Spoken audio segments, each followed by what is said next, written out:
اعوذ باللہ من الشیطان الرجیم بسم اللہ الرحمن الرحیم۔ ایمان کے بارے میں درس ہو رہا ہے اور گزشتہ کئی درسوں میں ایمان کا سلسلہ چل رہا ہے کہ ایمان کہتے کس کو ہیں اور ایمان مکمل کیسے ہوتا ہے، اور آج ایمان کے اس حصے کا ذکر ہے کہ ایمان میں یہ چیز بھی داخل ہے کہ والقدر خیرہ و شرہ، انسان کی جو تقدیر ہے اس میں صحیح بھی ہے، غلط بھی ہے، اچھائی بھی ہے، برائی بھی ہے، خوشی بھی ہیں، غم بھی ہیں، پریشانیاں بھی ہیں، خوشحالی بھی ہیں، تو یہ سب اللہ کی طرف سے ہے۔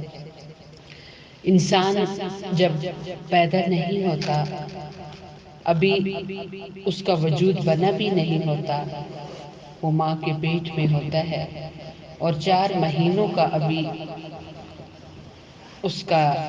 اس کی جو ماں کے پیٹ کے اندر کی عمر ہے وہ ابھی 4 منتھ کی ہوتی ہے، تو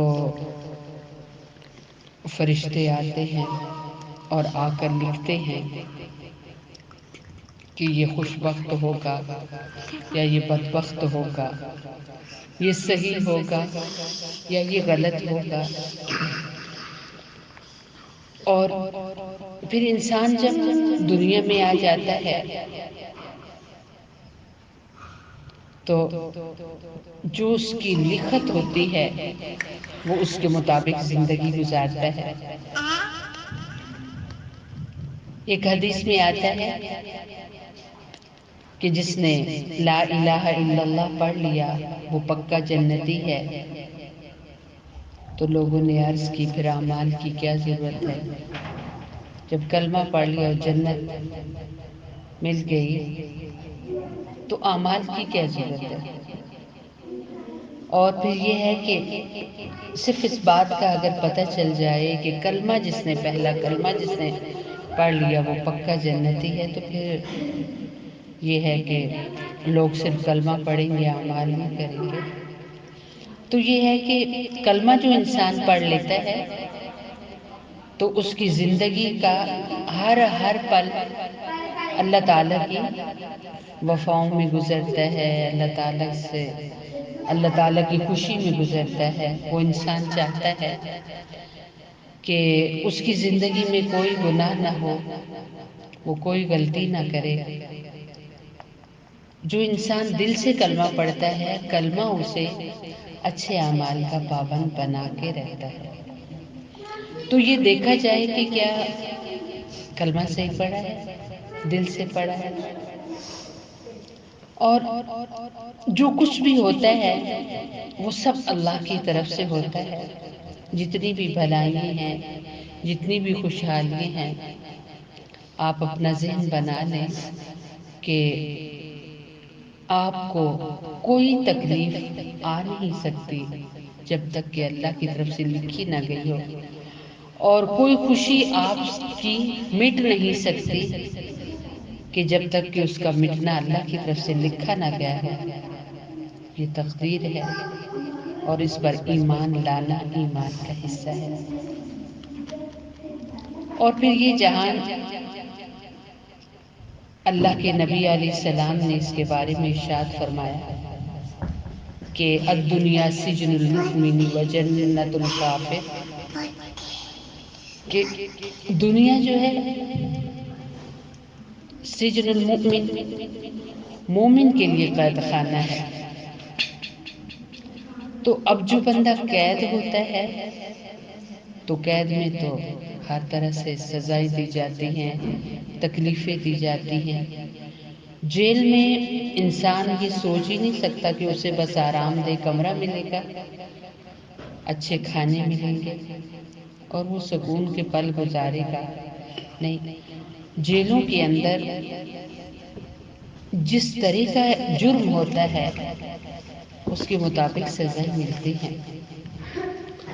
تو یہ ہے کہ یہ جہان بھی اس کو گزارا بالکل ایسے جائے، اور مومن کو حکم بھی یہی ہے کہ وہ اپنی دنیا کی زندگی ایسے گزارے جیسے کہ ایک مجرم جیل کے اندر گزارتا ہے۔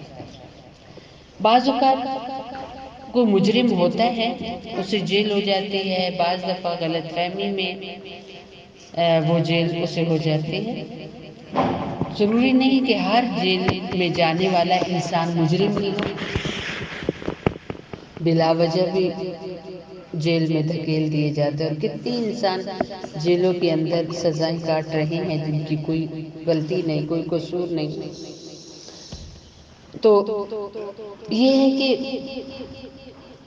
کچھ بھی ملے، اور برائی جو ہے چونکہ ایک بدی ہے، تو بدی اور برائی کی نسبت جو ہے وہ اللہ تعالیٰ کی طرف کرنا بے ادبی ہے۔ تو انسان جو بھی برائیاں کرتا ہے، اس سے جو بھی برائیاں ہو رہی ہیں وہ اپنے گناہوں کی وجہ سے ہیں۔ تو اس لیے کوشش یہ کرنی چاہیے کہ اتنے اچھے بنے، اتنے صحیح بنے کہ برائی ہو ہی نہیں۔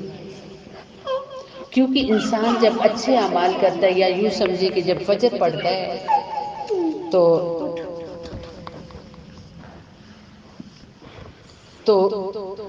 فجر پڑھنے والا انسان،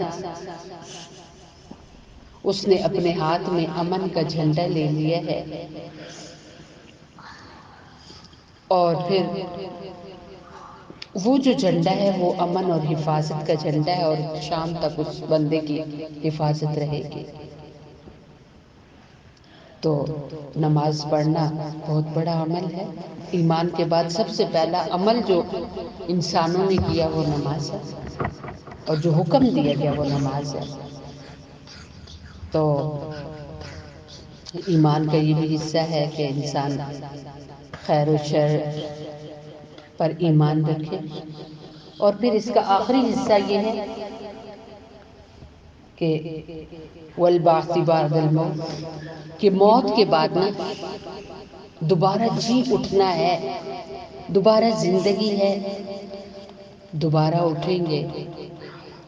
اور موت کے بعد کا جو اٹھنا ہے نا، اٹھ کر ہی انسان بتائے گا اپنے اعمال کے بارے میں کہ وہ کیا کر کے آیا ہے، اور دکھایا جائے گا لوگوں کو، سب کو، کہ یہ انسان جو اتنی لمبی زندگی گزار کے آیا ہے، یہ اپنی اس زندگی میں کیا کر کے آیا ہے۔ انسان جب اس جہان سے رخصت ہوتا ہے، جتنی اسے سانسیں ملی ہیں، جتنا اس نے یہاں کا دانا پانی کھانا ہے، وہ استعمال کرنے کے بعد جب اس کا یہاں کا رزق ختم ہو جاتا ہے، اس کی سانسیں مکمل ہو جاتی ہیں، کیونکہ گن کے ڈالی گئی ہیں سانسیں، تو انسان آخرت کی طرف سفر کرتا ہے۔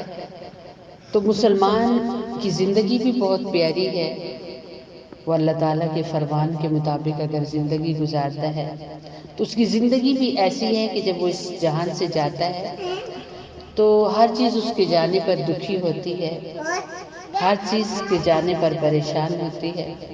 یہاں تک کہ علماء فرماتے ہیں کہ جب انسان کی رخصتی کا وقت آتا ہے تو یہ جو ہمارے دائیں بائیں کندھوں پر فرشتے ہیں کرامن کاتبین، تو یہ اس کو دعائیں دیتے ہیں کہ ہم تمہارے ساتھ رہے، اور اتنا لمبا عرصہ ساتھ رہے۔ کوئی بھی کسی کے ساتھ اتنا لمبا عرصہ نہیں رہتا۔ کرامن کاتبین واحد اللہ کی ایسی مخلوق ہے جو انسانوں کے ساتھ جن کے ساتھ ڈیوٹی ہے وہ لمبا وقت رہتے ہیں۔ تو اگر انسان اچھے عمل کرتا ہے تو وہ بھی دعائیں دیتے ہیں کہ اللہ تیری آگے کی منزلیں آسان کرے، اور اللہ تیری مدد کرے، اور تجھے اللہ اچھا مقام عطا کرے۔ تو انسان کے لیے وہ بھی دعائیں کرتے ہیں، اور یہاں تک علماء فرماتے ہیں کہ آسمانوں کے فرشتے جن سے انسان کے اچھے عمل آسمان پر داخل ہوتے ہیں، تو وہ دروازے جو ہے نا اس کے لیے دعا کرتے ہیں، دعا بھی کرتے ہیں اور روتے بھی ہیں۔ تو ان سے پوچھا جاتا ہے کہ یہ کیوں رو رہے ہیں، دروازوں کو کیوں رونا آ رہا ہے؟ وہ ابواب جہاں سے انسان کی خیر کے اعمال داخل ہوتے تھے، تو وہ پھر دروازے کہتے ہیں کہ دیکھیں اس انسان کی بڑی اچھائیاں ہم سے گزری ہیں، اب وہ آنا بند ہو گئی ہیں۔ ایسے انسان جن جگہوں پر ذکر کرتا ہے، جن جگہوں پر عبادات کرتا ہے، تو وہ جگہ بھی پھر اس کے لیے روتی ہیں کہ اب ہمیں آباد کرنے والے دنیا سے چلے گئے۔ تو انسان صبر آخرت کی طرف جب کرتا ہے تو اسے سب سے پہلا جو اس کا سامنا ہوتا ہے، جب انسان اس جہان کو چھوڑتا ہے تو سب سے پہلے اس کا سامنا جو ہوتا ہے وہ ہوتا ہے اسرائیل علیہ السلام سے۔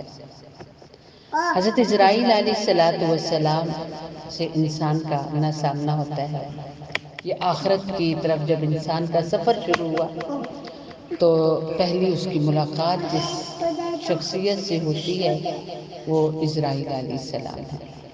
اب اسرائیل علیہ السلام کس طرح آتے ہیں اور آ کر کیا کرتے ہیں، انشاءاللہ العزیز اگلے درس میں یہ ہوگا۔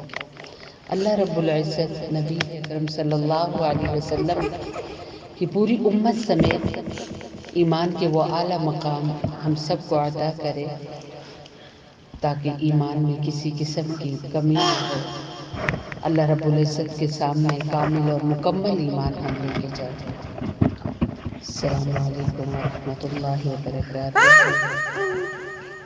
میرا جینا میرا مرنا الہی تیری خاطر ہو، میرا رکنا میرا چلنا الہی تیری خاطر ہو۔